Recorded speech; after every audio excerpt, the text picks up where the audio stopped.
اور معروضی حالات کے تحت کی گئی نسرین جلیل صاحبہ کی یہ باتیں ہمیں اندازہ ہے کہ کیسے ہیں. جو پی آئی بی کو، بہادر آباد کو، ڈالفن کو ملا کے ایک کھچڑا پکایا گیا ہے، اس کھچڑے میں آپ شامل ہیں. ورنہ کامران ٹسوری آپ کے مقابلے میں آپ کی تعلیمی قابلیت، آپ کا تجربہ، آپ کی عمر اور خاندانی پس منظر میں آپ لوگوں کے خاندان میں جو تجربہ چلا آ رہا ہے اس کے مقابلے میں کامران ٹسوری گورنر سندھ بن جائے. آپ نے اس گفتگو میں بھی بات کی کہ میری انگلش اچھی تھی، مجھ سے لیٹر لکھواتے تھے، تو میں نے جب ہم زیر تاب تھے تو اس وقت لیٹر لکھے مختلف ممالک کو، انڈیا کو بھی لیٹر لکھ دیا، تو یہ سب کچھ میرے ساتھ ہوا.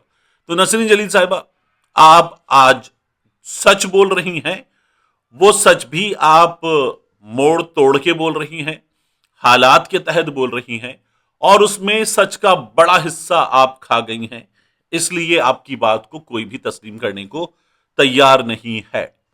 دوسرا میں آپ سے عرض کروں کہ یو کے میں ایک بہت بڑی چیز ہوئی. یو کے میں 7 تاریخ کو، آج ہم 10 فروری کو بات کریں، 7 تاریخ کو ہوا کیا کہ ایک خاتون ہیں، انہیں سزا ہوئی. 2022 کا کیس تھا. یہ خاتون جو تھیں، یہ ایک پاکستانی سلیم اللہ کو سڑک پہ پڑی ملی، نشے میں دھت اور بہت برے حال میں. اور ان خاتون کو وہاں چپل نہیں، لباس عجیب سا، اس پاکستانی نے اٹھایا. ان کے دوست، وہ نشے میں دھت اپنے دوستوں کے ساتھ پارٹی کرنے کے بعد سڑک پہ پڑی ہوئی تھی، ایک کیب ڈرائیور چھوڑ گیا تھا انہیں، تو اس پاکستانی نے اٹھایا، اپنی گاڑی میں ڈالا، ان کو ان کے گھر پہنچایا اور ان کی مدد کی. ان خاتون نے اس ڈرائیور سے کہا، سلیم اللہ سے، کہ مجھے حق کرو. یہ یو کے میں چشائر کے علاقے میں کاؤنٹی میں پیش آیا واقعہ کہ ان خاتون نے کہا مجھے حق کرو. ممکنہ طور پر وہ اس کی مدد سے متاثر ہوئی تھی، اس نے انکار کر دیا. یہ خاتون اتنا ہیوملیٹڈ فیل کرنے لگی اس انکار کے بعد کہ انہوں نے گھر پہنچ کر کہا اس سلیم اللہ نے اور اس کے ساتھ مزید پاکستانیوں نے مل کر مجھے ریپ کر ڈالا ہے. یہ انہوں نے شور کر دیا. اور پھر اس کے بعد وہ سلیم اللہ گرفتار ہوا. اس نے 3 سے 4 دن تحویل میں گزارے اداروں کی وہاں پر، اور پھر بہت ہی تذلیل کے انداز میں اس سے تفتیش ہوئی، اس کا جسمانی معائنہ ہوا، اور ایک شدید ذہنی اذیت سے وہ اور اس کا خاندان دوچار رہا. لیکن اس کی گاڑی میں لگے ہوئے کیمرے پر سب کچھ ریکارڈڈ تھا، تو ثابت ہو گیا کہ اس نے وہ سب کچھ نہیں کیا جس کا اس پر الزام ہے. اور پھر وہ بری ہوا، کیس چلا. جج نے کہا اس بندے نے جس کنڈکٹ کا مظاہرہ کیا کہ اسے سڑک پر یہ کوئی 36-37 سال کی خاتون پڑی مل گئی اور اس نے اس کی مدد کی، یہ کوئی نہیں کرتا، یہ یو کے میں کوئی نہیں کرتا. تو ہم اس بندے کا، اس کی ایتھنیسٹی کے ساتھ، اس کی اپ برنگنگ کا، ان تمام چیزوں کا اعتراف کرتے ہوئے شکریہ ادا کرتے ہیں. اور یہ خاتون بد کردار ہے جو اس نے کیا ہے، اور اس کی مدد کی گئی. 2 سال کی اب اس خاتون کو سزا ہو گئی ہے. سلیم اللہ جب یہ سب کچھ ہو رہا تھا تو ایک ذہنی اذیت سے دوچار رہا، کیونکہ اس کی وائف جو تھی وہ پریگننٹ تھی، اور اس وقت جب اسے یہ سب کچھ برداشت کرنا پڑا، اس کے خاندان کو برداشت کرنا پڑا، آس پاس کی تمام گفتگو شروع ہو گئی کہ کیسا آدمی ہے جس نے خاتون کو نشے کی حالت میں، انفلوئنس تھی وہ، اس وقت اسے ریپ کر دیا ہے. یہ سب کچھ چل رہا تھا، تو بڑی مشکلات سے گزرا. لیکن الحمدللہ یہ پاکستانی جو ہے وہ اس تمام تر صورتحال سے نکل آیا.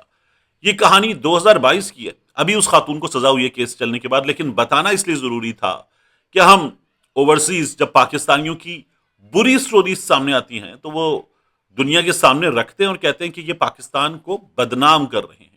لیکن پاکستان کی نیک نامی کا کوئی شخص باعث بنا ہے تو اس کی بھی بات کرنی چاہیے. آخری چیز، پھر اس کے بعد میں عمران خان صاحب والے معاملے پر آتا ہوں. نیٹ میٹرنگ، نیٹ بلنگ، اس پر بڑی بات ہو رہی ہے. پہلے نیٹ میٹرنگ ہوتی تھی، آپ کے سولر سسٹم نے جتنے اضافی یونٹس وہ پیدا کیے وہ چلے جاتے تھے گرڈ میں، اور گورنمنٹ جو ہے وہ آپ کو ان کے بدلے، جب آپ کا سولر ختم ہو گیا، رات کا حصہ آ گیا، جب یونٹس دیتی تھی تو اس میں سے ایڈجسٹ کر لیتی تھی، یونٹ کے بدلے یونٹ. اگر 40 روپے کا یونٹ ہے لیٹ سے، تو 40 کا یونٹ آپ نے دیا، 40 کے یونٹ مائنس ہو گئے، اتنے آپ کے بل میں سے آپ کو فائدہ ہوا، جتنے کی چیز اتنے کی آپ کو مل گئی. اب گورنمنٹ جو ہے وہ نیٹ بلنگ لائی ہے، تو جو پہلے والے ہیں ان کے ساتھ یہ ہوگا کہ ان کا ریٹ وہ اب ہوگا، یعنی اگر وہ گورنمنٹ کو دیں گے 1 یونٹ تو انہیں واپس جب ملیں گے تو 5 یونٹ کے برابر جو ہے وہ اب انہیں پے، یعنی 4 کے برابر پے کرنا ہوگا. 5 ان کے یونٹ، گورنمنٹ کا 1 یونٹ، یہ اس طرح کا سلسلہ ہے. تو نقصان ہے اب سولر لگانے والوں کا. اور جو نئے سولر والے ہیں ان کے ساتھ پہلے 7 سال کا معاہدہ ہوتا تھا، اب ان کے ساتھ معاہدہ بھی ہو رہا ہے 5 سال کا. نئے والوں کے ساتھ ریٹ اور ظالمانہ ہے، اور جو پہلے والے ہیں ان کو جو فائدہ ہو رہا تھا وہ فائدہ بھی ختم ہو گیا ہے. شہباز شریف سرکار، انہوں نے ہمارے ہاں سب سے بڑا جو عذاب مسلط ہے آئی پی پیز کے ذریعے تیل سے بجلی پیدا کرنے کا، وہ انہوں نے کیا. پھر اس کے بعد ابھی وہ ہم لگا رہے ہیں کوئلے سے بجلی پیدا کرنے کے منصوبے، اور اب شہباز شریف اس کے خلاف بھی بولتے ہیں. وہ ان کا کارنامہ ہے. یہ جو LNG والا قطر سے معاہدہ تھا یہ ان کا کارنامہ ہے. اور اب انہوں نے پورے ملک میں سولر کروانے کے بعد سولر صارفین کو بھی گلے سے پکڑ لیا. اس حکومت نے پتہ ہے کیا کیا؟ یہ جو ڈسکوز ہیں یا جو پاور پروڈیوسرز ہیں، کیپیسٹی چارجز ہیں، ان کو فائدہ دے دیا ہے. ایک عام آدمی کو گردن سے پکڑ لیا. ان لوگوں نے پچھلے کچھ عرصے میں جب عدالتوں کو قابو کرنا چاہا تو ججز کی تنخواہوں میں ٹھیک ٹھاک اضافہ کر دیا اور ایک عام آدمی کی گردن پکڑ لی. ان لوگوں نے مراعات بڑھا دی، ایک عام آدمی کی گردن پکڑ لی. ابھی جو انڈسٹری والے ہیں ان کو کوئی 125 ارب کا فائدہ پہنچاتے ہوئے جو اقدامات اٹھائے گئے اس میں فکسڈ چارجز لگا دیے گئے صارفین پر اور پروٹیکٹڈ صارفین پر بھی، تو اس کی گردن پکڑ لی. یہ ایک ایسی سرکار ہے جو ایک عام آدمی کی دشمن سرکار ہے. اسے کہتے ہیں فتنہ حکومت، اور اسی لیے کہتے ہیں فتنے کا سر کچلنا چاہیے. عمران خان صاحب کے معاملے میں نے آپ سے عرض کیا تھا کہ کیا چیزیں ہیں جو پتہ چل رہی ہیں. دیکھیے، ایک عمران خان صاحب کے معاملے میں ٹرک تیار کر لیا ہے سہیل آفریدی نے، اس پر لکھا ہوا آزادی یا موت. تو کیا پاکستان تحریک انصاف اس طرح کے مظاہرے کے لیے تیار ہے؟ ایک چیز. محمود خان اچکزئی صاحب نے ابھی جو 8 فروری کا احتجاج تھا اس میں بڑے اقدامات سے پاکستان تحریک انصاف کے نوجوانوں کو اور PTI خیبر پختونخوا حکومت کو روکا. 2 3 اس وقت محمود خان اچکزئی صاحب تھوڑا سا بیک فٹ پر آ کر کچھ چیزیں کر رہے ہیں. 4 UK میں بہت بڑا مظاہرہ ہوا گزشتہ روز، اور مظاہرے پاکستان سے باہر ٹھیک ٹھاک ہو رہے ہیں. پاکستان تحریک انصاف کا سوشل میڈیا اسی طرح سے، فیلڈ مارشل آصم منیر ان کے بارے میں اسی طرح کے لب و لہجے کے ساتھ تیار ہے.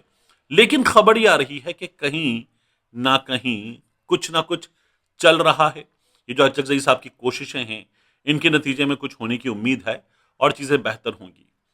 ان تمام چیزوں کو جب جوڑ کے دیکھا تو کچھ لوگوں کا دعویٰ ہے کراچی میں، جن سے میری بات ہوئی گزشتہ 2 سے 3 روز میں، ان کا یہ دعویٰ ہے کہ کچھ چل رہا ہے، کچھ ہو جائے گا، اور یہ جو کچھ ہو جائے گا اس سے ہم اگلے 7-8 مہینے کے اندر دیکھ پائیں گے، نتیجہ نکلے گا. اور وہی بات کہ 26 کے ہاف ایئر کے بعد یا اختتام کی جانب الیکشن کا سما بن جائے گا. الیکشن آ رہے ہیں، یہ گفتگو ہو رہی ہے. مگر اس تمام تر صورتحال میں جو چیز نظر آ رہی ہے، جس سے میں نے کچھ غیر سیاسی لوگوں سے جو اس وقت اہم عہدوں پر موجود ہیں ان سے بھی معلوم کیا، اور کچھ سیاسی لوگوں سے بھی، جن میں خاص طور پر پاکستان تحریک انصاف والے لوگ ہیں، PMLN کے 1 سے 2 سورسز ہیں جن سے خبر کے لیے رابطہ کرتے ہیں، ان سے بات کی تو ان کا یہ کہنا ہے کہ عمران خان صاحب کے لیے وہاں جو نفرت ہے وہ بہت شدید ہے اور اس میں کوئی کمی نہیں آئی ہے. تو یہ پوری پکچر آپ کے سامنے رکھ دی. اس کا نتیجہ کیا نکلتا ہے ہمیں وقت بتائے گا، لیکن اس وقت حالات کچھ لوگ اچھے ہونے کی امید دلا رہے ہیں اور کچھ کا کہنا ہے کہ اس میں کوئی تبدیلی نہیں آ سکتی ہے. ملتے ہیں انشاءاللہ آپ سے اگلی ویڈیو.